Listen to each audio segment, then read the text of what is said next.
The Becoming Flame podcast broadcasts pure, unfiltered power exchange that stokes the flame of your being. Because it's time to remember. It's time to return. It's time to become flame.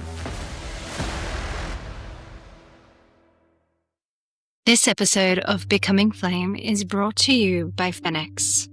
PhenXX is a ritual luxury house devoted to erotic feminine embodiment.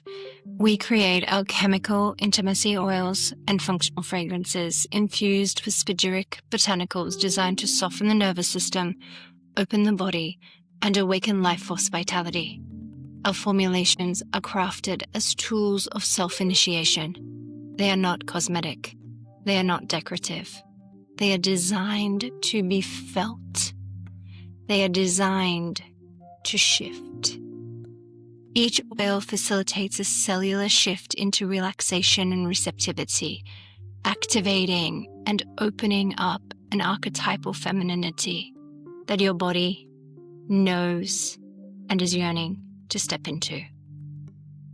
These oils allow the body to open safely into sensual intelligence, magnetism, and creative power. They open the libido and open creative sexual energy. When the body is safe, it softens. When it softens, it receives. When it receives, it creates. And when it creates, the entire world shifts. We believe that women who sit deeply in their bodies, in their erotic intelligence and sovereignty, become powerful creators of their lives and the environments around them. Our products are initiations into that coherence. Luxury and experience, devotional in use, transformational in effect. Get yours now at PhenXX.com. That's PhenXX.com. Hello and welcome back to another episode of Becoming Flame. I kind of want to talk about a bit of a thing that's going to ruffle you today. I think one of the most valuable things that I did in rebuilding my life from those ashes was really to accept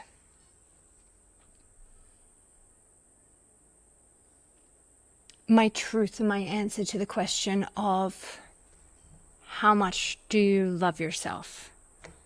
Like truly, how much do you truly love yourself?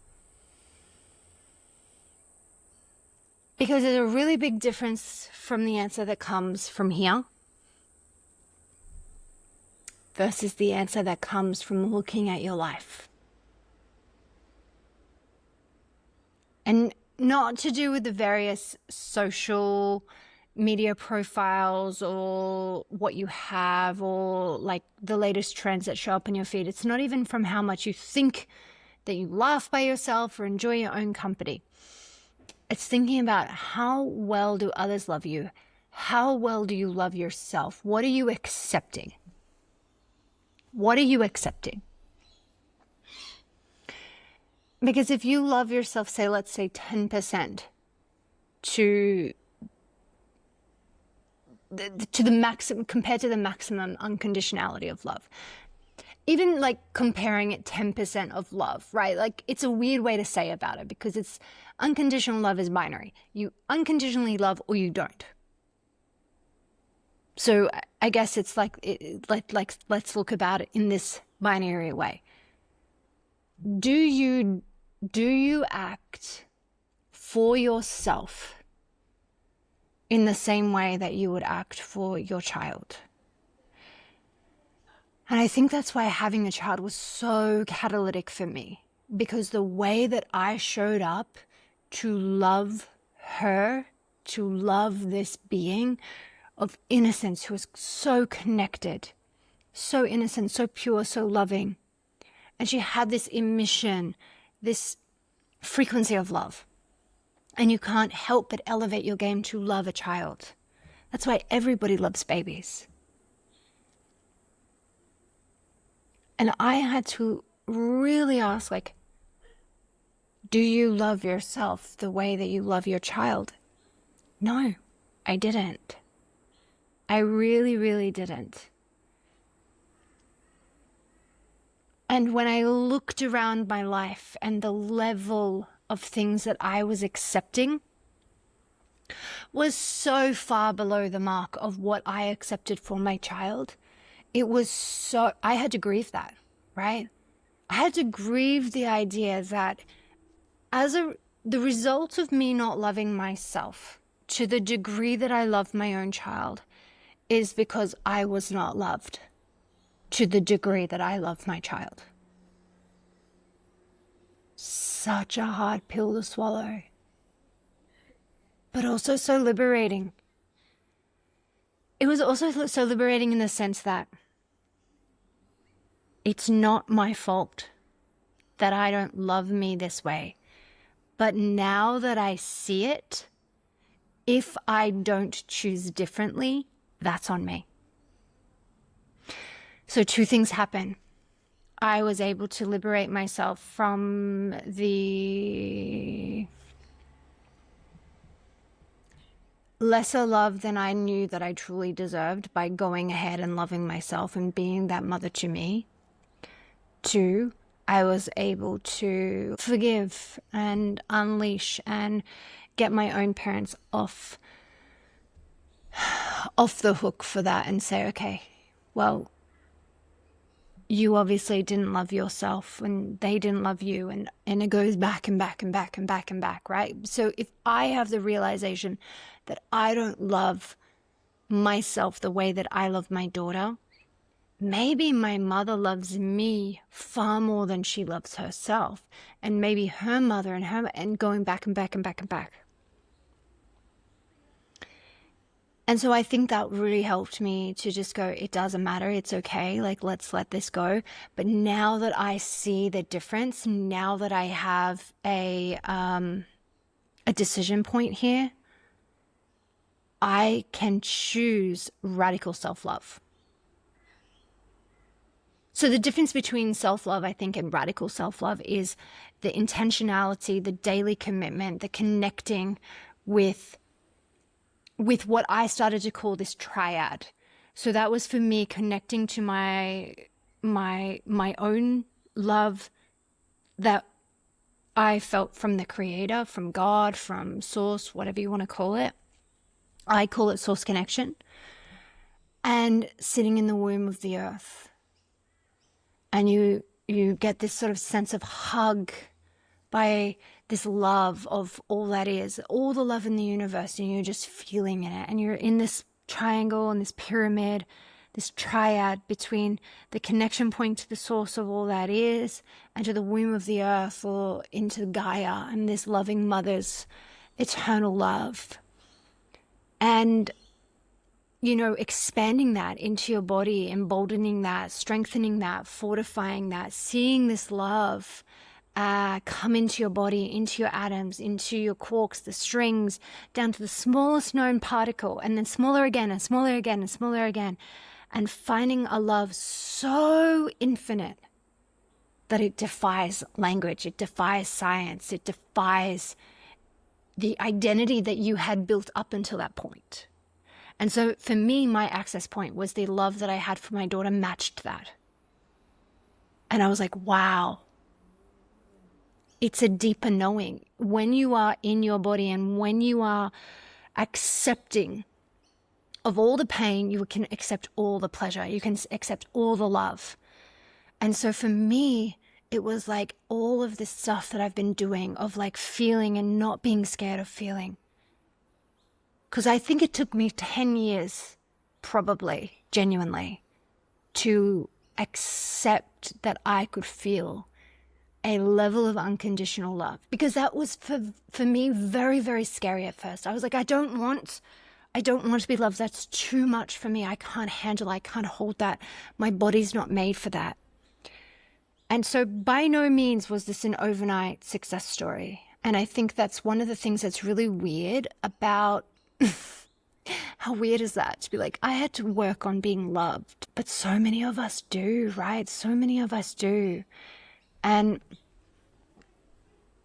I think history, it just has this way of forging through with love first, and then science catches up. And I don't think that science has caught up to the true infinite nature of our bodies and the true infinite nature of our biotechnology system to receive pure love, infinite love, and what that can radically and rapidly change in reality, and how you can rapidly and radically change your individuality and your collective connection based on that love. Because spontaneity collapses time, and pure love, true love, exists in this frequency of spontaneity, you know, in the natural time. When we come out of artificial time, when we come out of capitalism, when we come out of patriarchy, and we receive this love, and it restores us to truth, and it brings us into this frequency of pure love, where our desires and our creations can start to physicalize, whether spontaneously or whether over time. It's this true love attunement, not only into the source of love from a child or of God or whatever, but like where that, because that can exist outside of you. And I think when I've learned a lot of like religious people or spiritual people, they have this love coming from outside of them into them. And I think the shift for me, especially when I became a mother, was like, the source of my love is in my womb. I made this love because when you have this baby, you are constantly directing your attention into you. And then when I birthed, that habit remained. And it took me a moment to be like, oh, the baby's here now, not here. And then I was like, but I've already got this habit of attuning into the love that I be in my womb, and the infinite source of creativity and spontaneity and relaxation and purity and calmness and like my selfness that I felt in my womb. And so I didn't give up that habit. I kept attuning into my womb space, into my womb wisdom. And it was this really, really, really, especially when there was no baby in there and no other I guess consciousness in there, and it was just my body again.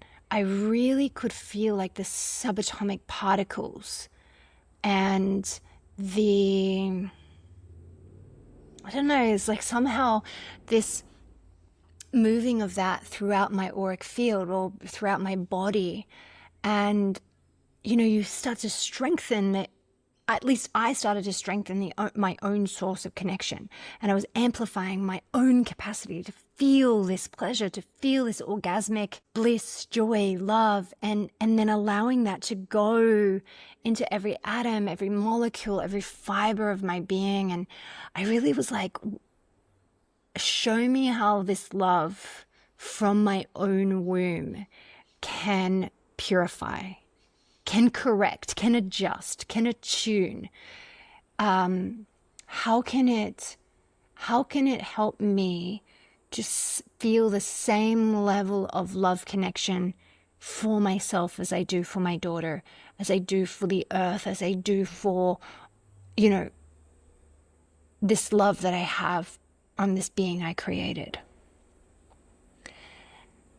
And that's what it is about these really high pure frequencies of love, of creation, of nature, and your own personal purity setting. And for me, it was this alignment to this triad. And in many ways, it became more than a triad with my daughter, because, you know, I had my source connection, I had, you know, the connection to the womb of the earth that I was sitting in, but I also had my baby in my arms. And so maybe it was, you know, the three of us, you know, the two of us connected into the upper and the lower, you know, and we were one still. And so I thought of it as a triad, but it was this really magical recalibration period for me, where I was able to, at a time in a woman's life where she doesn't necessarily feel sexual in terms of sexual activity with, you know, another person. I've just had a baby. I don't want to have sex, right? It's like literally the last thing that I want to do. But I felt what we often call orgasmic, blissful, joyful, sexual energy that created this being.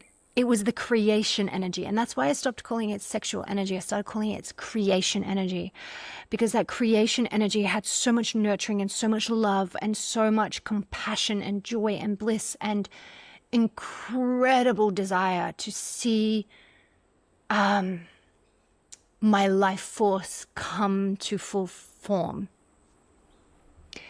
And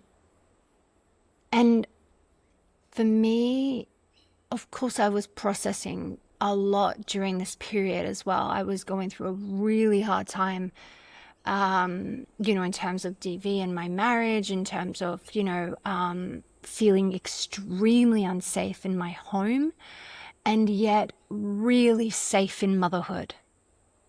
And it was very paradoxical. It was the more that I leaned into the love that I had for my child, and the love that I then had for myself was growing and stabilizing and becoming a real life force of its own, that I could see abuse, that I could see trauma, that I could see pain, suffering, disappointment, anger, resentment, sadness, grief, shame, embarrassment. All of it was so agitated. It was getting so agitated in my system.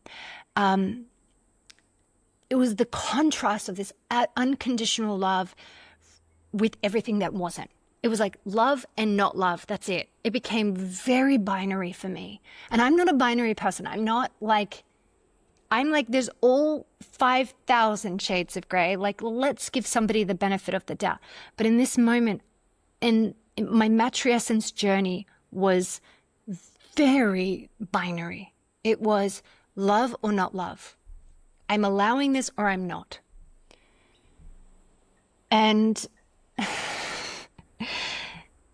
that's when I started to realize, when you are living and operating in a level of disembodiment that would allow you to not love yourself to the fullest extent of unconditionality, the fullest extent of source love, of earth love, of child love, the unconditional love that a mother has for her child, where she would literally give her own life for that child.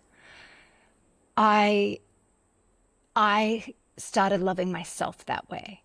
I started loving myself that way, to allowing every single atom, molecule, fiber of my being to purify and then correctly adjust to the frequency attunement of this unconditional love. Connected to my child, connected to source, connected to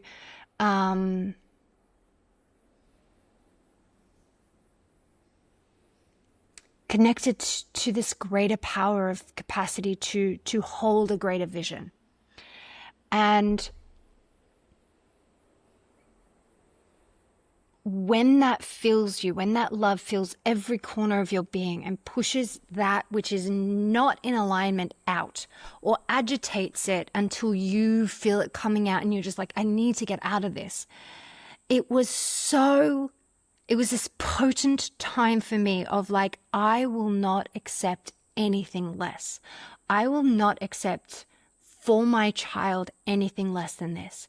And I will not accept it for myself, because my vitality and my longevity and my health all of a sudden became the most important thing on the planet, because I can't die now. I can't be less than now.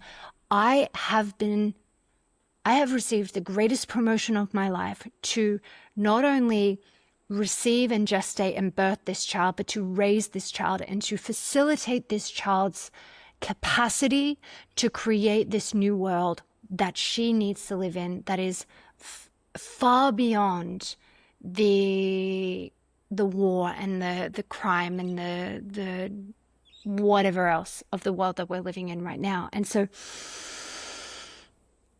I just allowed everything that was coming up every single day to be made so apparent to me that I couldn't ignore it any longer.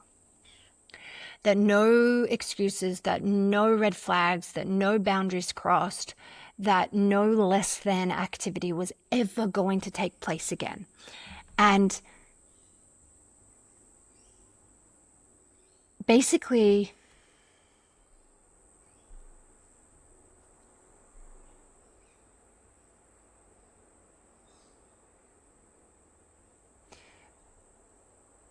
and I tapped into this place where I started to feel every single undertaking that had been committed against humanity, whether it's by a particular controlling agenda or it's just, the entire, mess of everything. And all of this unfiltered, infiltrated hate that was being pushed into this planet. And I started to feel it, and I started to see this alternative agenda to disconnect us from pure love. And I, started to see how it was so easy to scramble my system to get me out of alignment and connection into pure love. The fact that I had lived all these decades on the planet disconnected from my pure love until such a time that there was such a potent activation point of this is what love is and this is what it needs to be, coming from my child and coming from this act of natural birth. And I think that's possible for many, many women. Why this might not happen for them is because they're having hospital births and they're not touching their child first. And they're having all of these other hands and all of these other instructions. Because my birthing portal, first of all, it was, very many hours. And my baby didn't come until we had a conversation actually at this point where before she really descended and came down. And she said, I'm not coming because I don't think you would make me the priority. And I said, why would you say that? She's like, because you haven't built rest and relaxation and pleasure and joy and beauty into your life. You're not in the zone of what true femininity is. You're not in the zone of true receivership. You're even trying to control my birth. You're trying to move through it. Like you did everything that you could to have an unmedicated birth, an unassisted birth. You're here by yourself, but you're still controlling it. So it doesn't matter who else is here. You want me to come when you want. That's not life. That's not nature. It comes in the time that it comes. And you need to commit to me that I'm your priority. And this was devastating for me to hear. This was devastating. I was very not present in the room at that point, cognizantly. I mean, I was obviously very present in my body because you can't be anywhere else when you birth. And birth is the ultimate act of embodiment because a woman who's not in her body has complications at birth. She has intervention at birth, and that's why there's such a push to medicate and numb at birth so that we can continue to control the narrative right from the point of birth. Anyway, that's another story. But I knew that I was made to birth. I knew that my body could do that. Like, it didn't need instruction. And so I birthed alone. As in, I didn't have a hospital team. My midwife was primarily outside during my birthing time. And birthing is a very solo activity. Even if there's someone behind you doing something for you, you don't know that they're there. You have no concept of who's in the room, what time it is, or where it's going. And it is the most natural connection to natural time. Because it doesn't matter if it's 10:30 or 1:30 or 2:30. It doesn't matter. Is the baby in or out? Like, are you still in labor or have you birthed? Like, that's it. All the time and all the calculation of time like dissolves away, and you come back into this alignment, into your source, into your earth connection.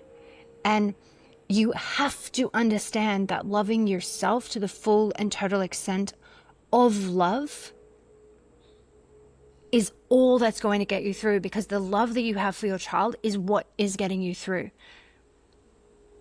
I had a TENS machine, for example, and I think like on hour 10 of my labor, there was like, just pull this off my back. It's doing absolutely nothing anymore.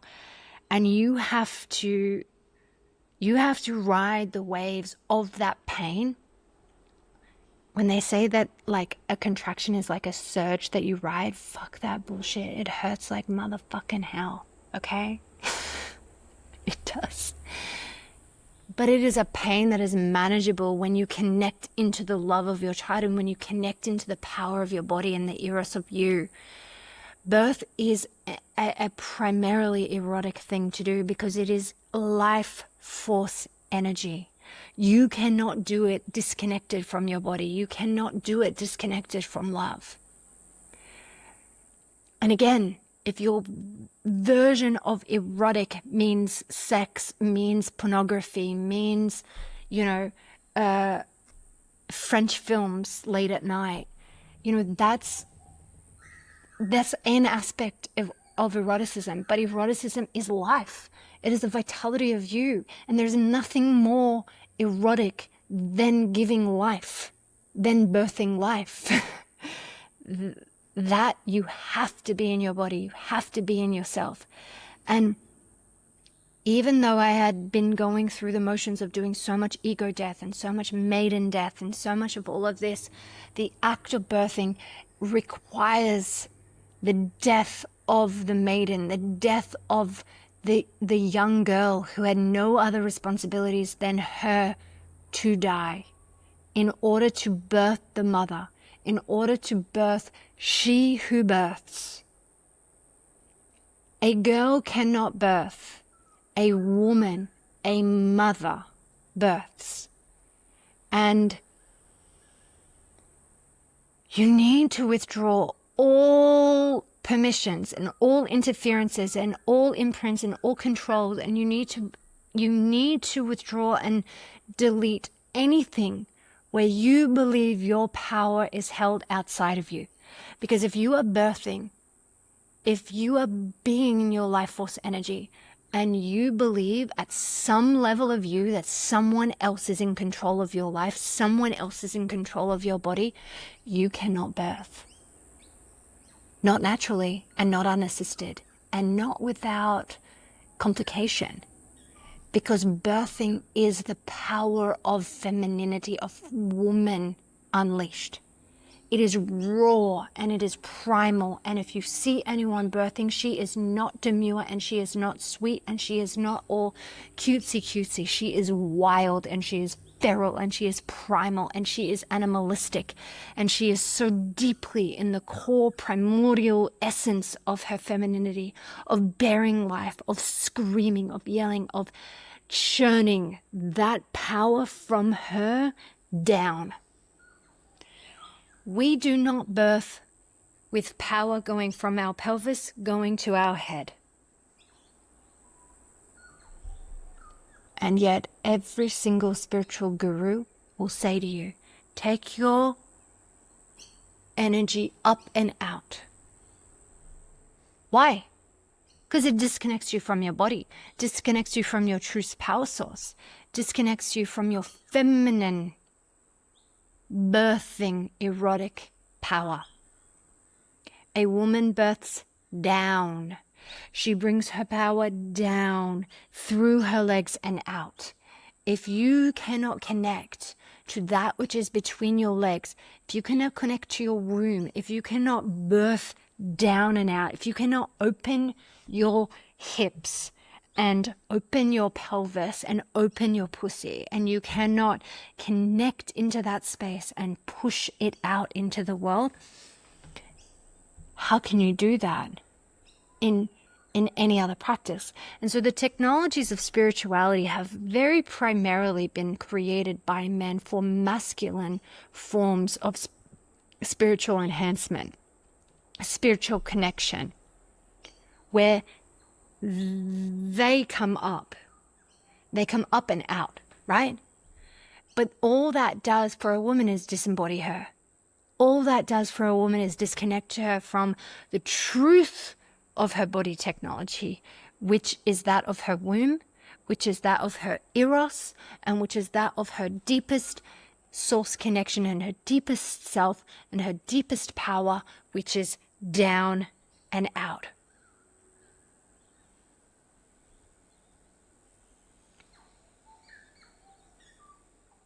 There are so many indigenous customs and cultures around the world that refuse for women to birth in any other place than her feet directly on the floor, crouching, on her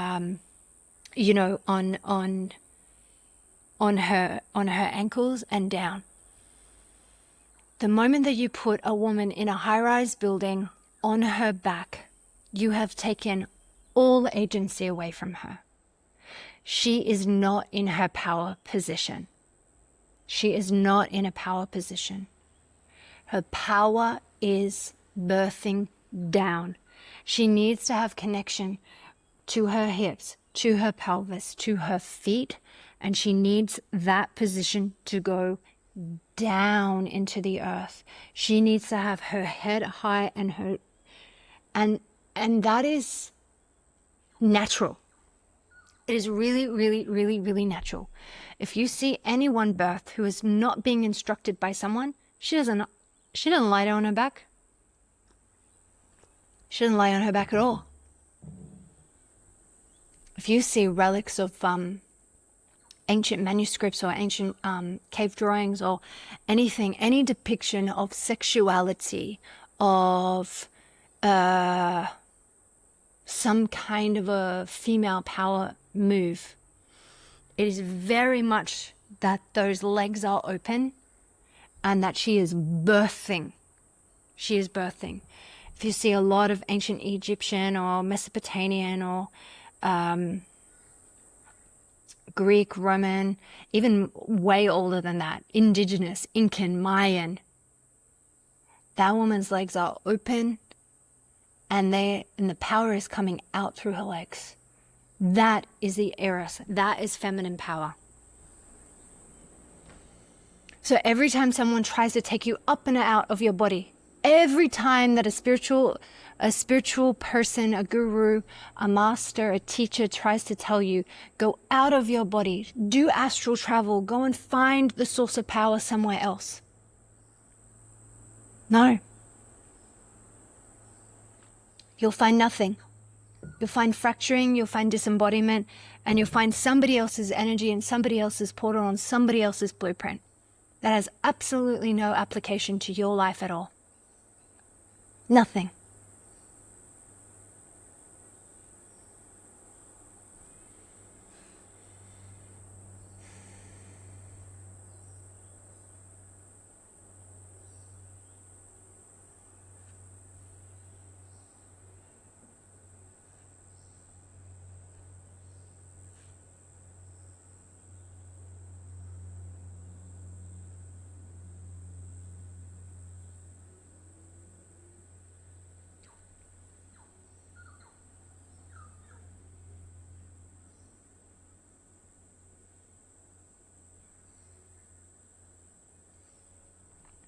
So what I really found out here was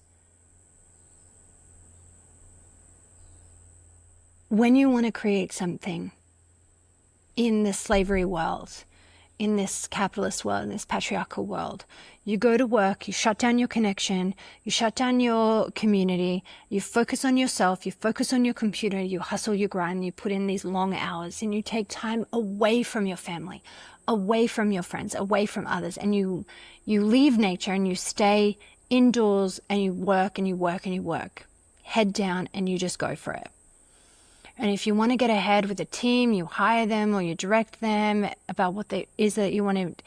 And yet this is completely backwards to what is true in nature. So the way that you work and the way that you make money, or in another way of speaking, gain resources to access aspects of life that you wish to be living, i.e. your dream. And when that's separate from love, from family, from friends, from community, it's also separate from what you eat, how you spend your weekends or your pleasure time. And you have this segmentation or segmenting of life, so that no aspect of community or collectivism or sharing or togetherness is coming into that. So we isolate families in their own homes, and we isolate workers in cubicles or at home, right? At home offices. And, you know, we're becoming really, really isolated and disconnected. And that's because what I started to feel as a mother that I didn't necessarily know, this was what was really being activated in me as a mother, was that as a collective, we're powerful. When we share a collective dream, when we raise children collectively, when we are in community, when we are coming together outdoors in nature, sharing the load, sharing the wisdom, sharing the time, not only does it help the mother, yes, for sure, but it's what does that child need? That child needs activation from all of these different members of community. They need wisdom from all different members of community.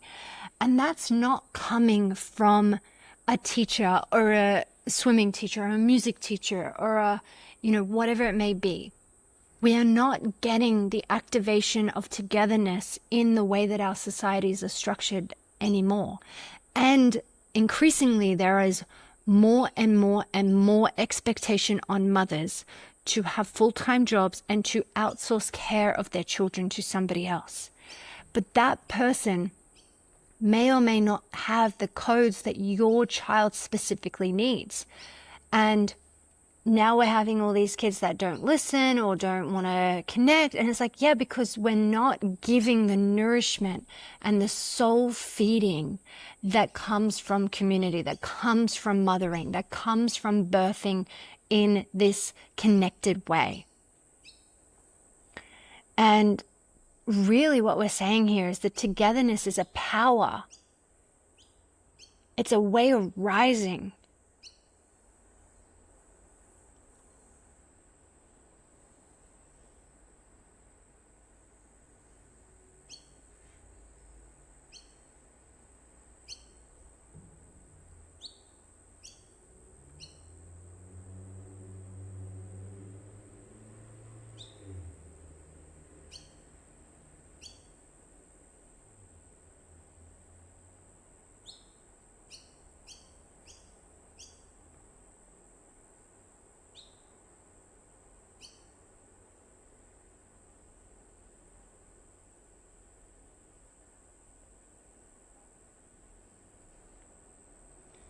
The most important thing that a child needs is to activate and download their own personal understanding of self, of life, and the role that they have, and the skills that they have, and the beauty that they have in great clarity.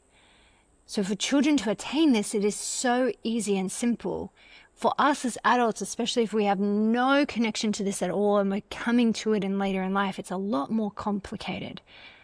But children, all they need is access to unconditional love source, which they are born with. Children are activated through love because the veil between them and their source connection is so thin.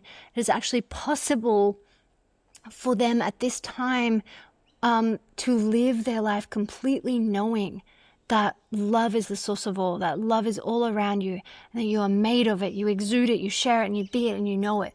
It's completely possible for children coming to the earth at this time to never know the kind of suffering that most of us as adults not only have defined our lives by, but are spending all our time healing from, right?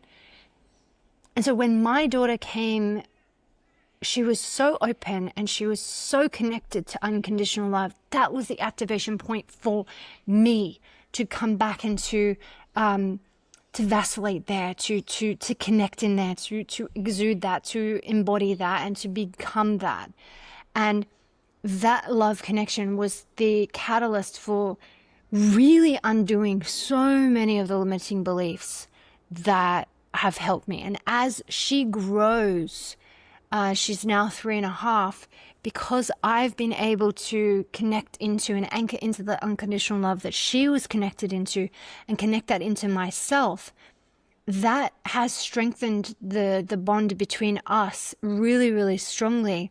And it's almost like to activate that love source, that knowing within that child, is to ensure that it never diminishes. And I've really watched as my child is growing up and she's got some peer group, that I've really seen this enormous chasm shift and change over time. So what happens is, as babies, is that we get conditioned, right from the time that we come into this earth, we're conditioned.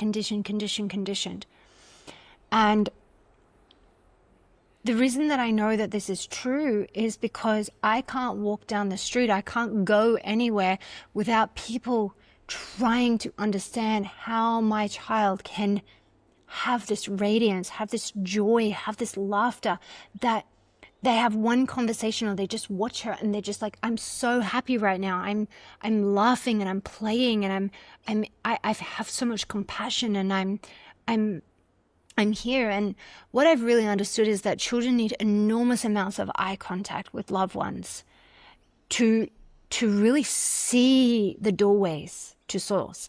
And if you think about a lot of tantric activities or exercises to really build connection, it's eye gazing, staring into the soul of the other. So children need this.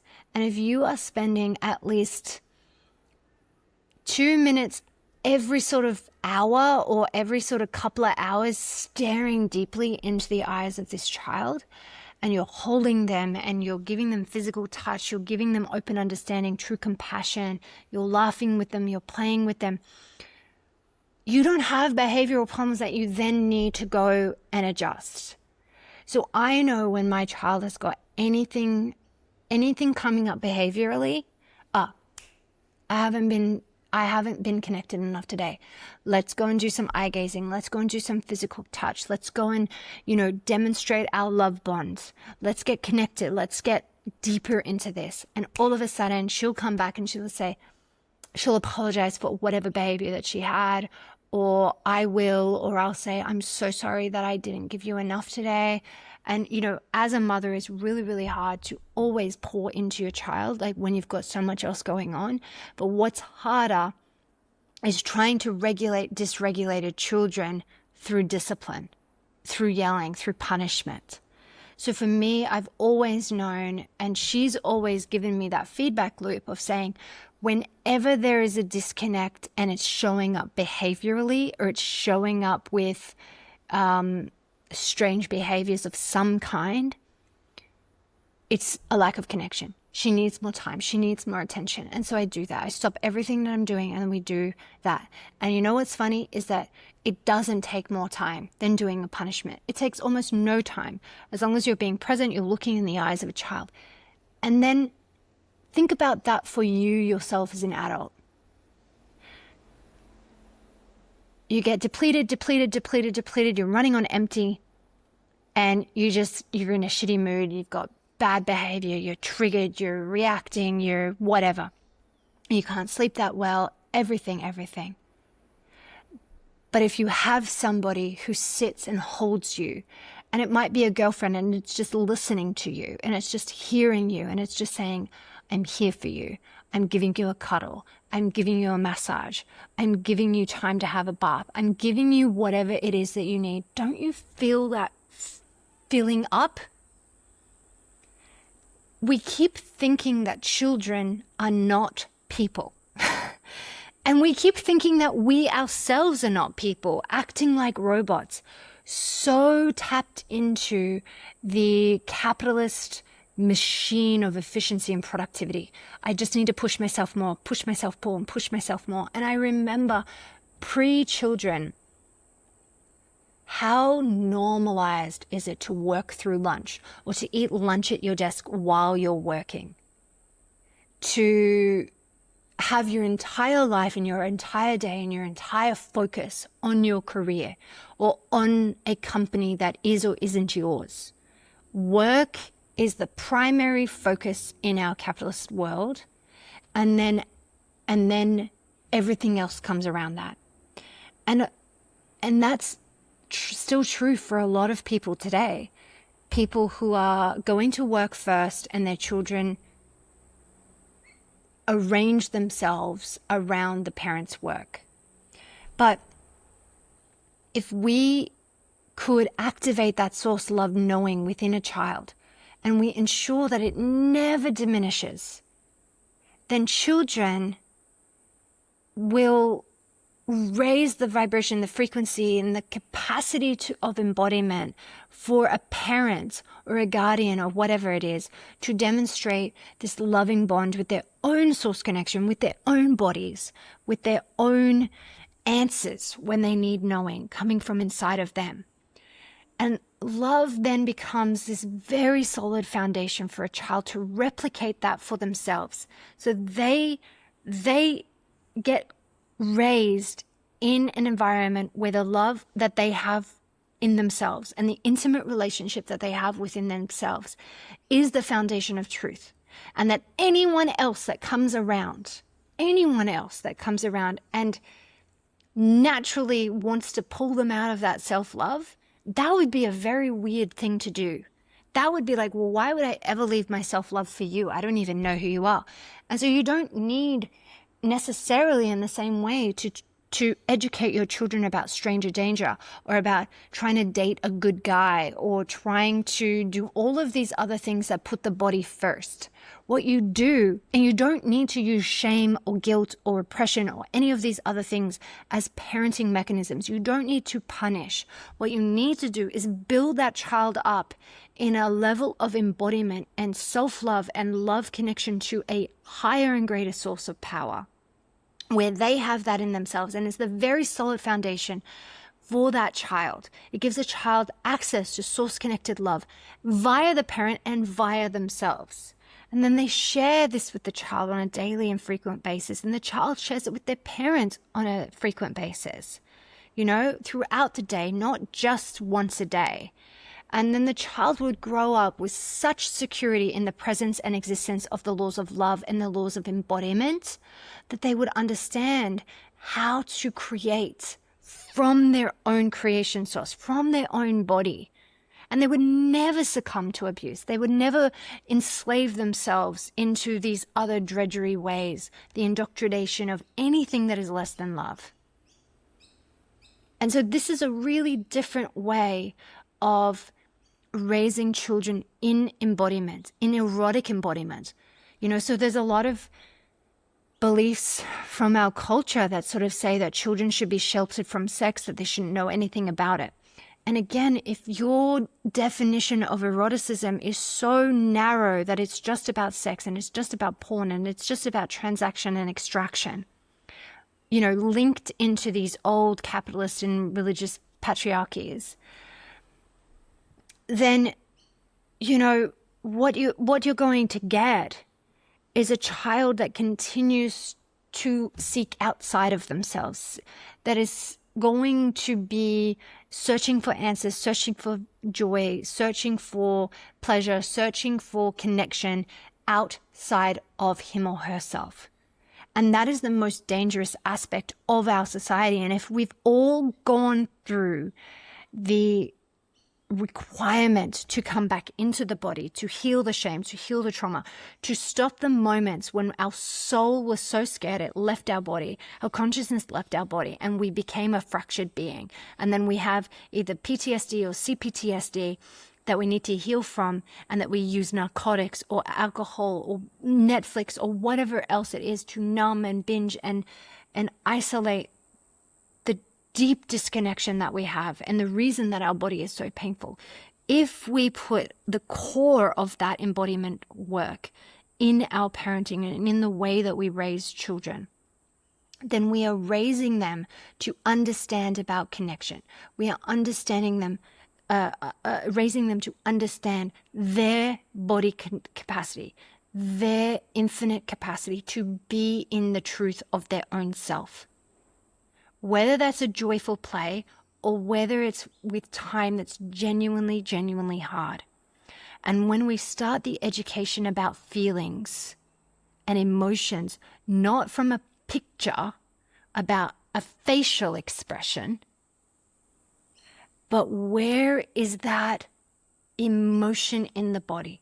What does it look like? What's the tone? What's the color? Where's it trapped? What does it want to say? And I know that my 3.5 has been doing this for at least a year now. And she has more emotional mastery than the average adult, because my 3.5-year-old does not learn emotions from a facial expression on a piece of paper. She learns it in the moment. She has zero fear of being angry. She has zero fear of being sad, embarrassed, whatever. And she will sit with that feeling, and she will physically put her hands on her body and move it out. Or she will know, I need to shake this off. I need to dance, or I need to cry, or I need to hug myself, or I need to jump, or I need to whatever. If our children do not have emotional mastery to a level of, I know this nuance of feeling, it's mine and not theirs, or it's theirs and not mine. I know how to work with this. I know how to be in this. What is this emotion coming to me now? How do I heal the organs that are holding my emotions? How do I sit with my body in this discomfort until there is comfort to be found? How do I alchemize here? How do I show up here? Where is my erotic intelligence leading me and taking me? And if we have children that only are allowed to express joy and happiness and play and laughter, then you are no better off than the generations prior to ours that allowed only some emotions to take part. Because in a control agenda, when the parent insists on believing that their own hurt, pain, or suffering, or trauma, or wounding was who they are, or who they were, and if they believe that they weren't good enough in any way due to this illusion, to this disconnection from body, from love, from self, then we would be naturally demonstrating that to our child subliminally. And then the child would adopt this frequency setting, this mentality, this belief system, and align to their parental guardian, because children want to be like their parents. They want to be exactly the same. It's safety for them. So now we need to, as embodied feminine beings, support children as their ultimate mother, connected to Gaia, connected to the earth, connected to a safety and an intimacy within self, an erotic embodiment within self that says, you are safe to feel. You are safe to not only feel, because that's where our education stopped. You are safe to alchemize. You are safe to tap into the ultimate intelligence of this emotion, and you are safe to extract the gifts and the opportunities and the knowing and the wisdom from the emotions that you are holding within your body. You are safe to heal the organs. You are safe to purify these organs. You are safe to move this out of the fascia. You are safe to allow your skeletal structure a setting of nervous system safety to feel emotions as they come. When your child has, and when you, for example, grew up in a home where it was not safe to feel and an emotion arose within your body, first thing that would be done would be to hide it and to hold it and to put it into the deep shadow where nobody can know it and feel it and see it, whatever. That would affect the fascia, that would affect your skeletal system, and that would affect your nervous system. And so any kind of feeling would bring you into survival mechanism, into a complete freeze, fees, or fawn, or whatever it may be. The reason that we need to override this and come deep embodiment into our bodies and our erotic intelligence is so that our children will be natural emotional masters and emotional alchemizers, where they can hold their true purity setting with greater firmness, greater clarity than any adult ever could. But more importantly, they can catalyze the world into this new place and not only conceptualize a way of living in safety, but actually manifest it, because there is safety within their own body, and therefore there's safety outside of that. And that is the role of every woman here on this planet, to come into an erotic intelligence around safety and self-intimacy. And whether she is a mother or whether she is not, she is still a creatrix. She's still a creator of all, and she brings that safety into her own body, that intimacy within her own body. And that is part of what the alchemy oils help her to do. Hold this setting of safety and intimacy so that she can move through the emotional repertoire. And so emotions exist in the amygdala, in the brain formation, where memory and scent are both connected. And that's one level of it, right? So any functional fragrance is going to be able to help you to evoke a mood, evoke a memory, and move into that, whether it's a good one or a bad one. Functional fragrance brands don't typically help you to evoke deeper transformation and transition and alchemization of those deeper emotions held within the body, because they're working at the neural pathway. It's neurobiology. We already know how to think our way better. We already know how to adjust our minds to go better. But the wisdom and the change, the truth, is held within the body. And so what is important to understand about the PhenXX alchemy oils is that the spagyrics and the plant medicine and the plant intelligence codes in the oils and in the spagyric tinctures is unlocking that intelligence in the body. It's unearthing that, it's agitating that in the body, so that not only can as I was saying when I was holding my baby in the love, it's agitating that which is not love. Well, the spagyrics are designed to do the same thing, but around your sensuality, your eroticism, and your femininity. So that which is not linked into the true coherence of you is going to be agitated through the adding of more codes into the truth, into the sensuality, into the relaxation of the body. Because most of us are holding so strongly because we are so terrified at a level we don't even understand of feeling the emotions and of feeling unconditional love, of unconditional femininity, of unconditional power in the feminine, of erotic embodiment and sensual force. That is actually one of the biggest fears of all women of all time.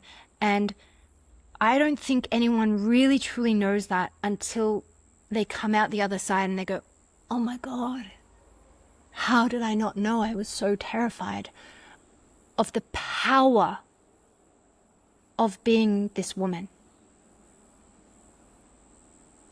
And what you're really tapping into is the collective true fear of women. It's not hatred of women. No. Hate puts on a really good mask. And if you are occupied with the perceived hatred of women, you won't look into how powerful you truly are and why that terrifies the world so much.